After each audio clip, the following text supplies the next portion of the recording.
Hello friends, பாருங்க செடி வைக்க ஆரம்பிச்சிட்டோம். செடி வச்சு பாருங்க, இப்போதைக்கு டெம்பரரியாக சின்ன பைப்பில் தண்ணி போட்டு விட்டுட்டு இருக்குது.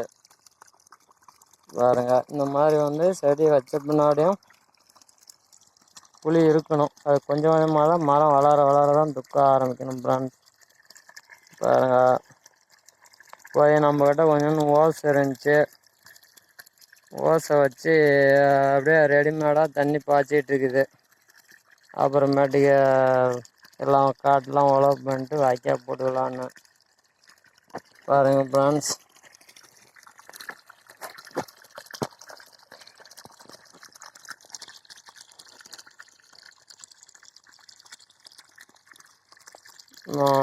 எல்லாம் வைக்கணும், செடியை தூக்கிட்டு வரணும்.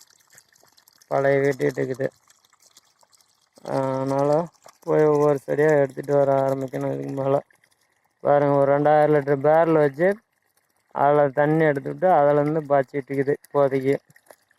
பார்த்துக்காங்க ஃப்ரெண்ட்ஸ்.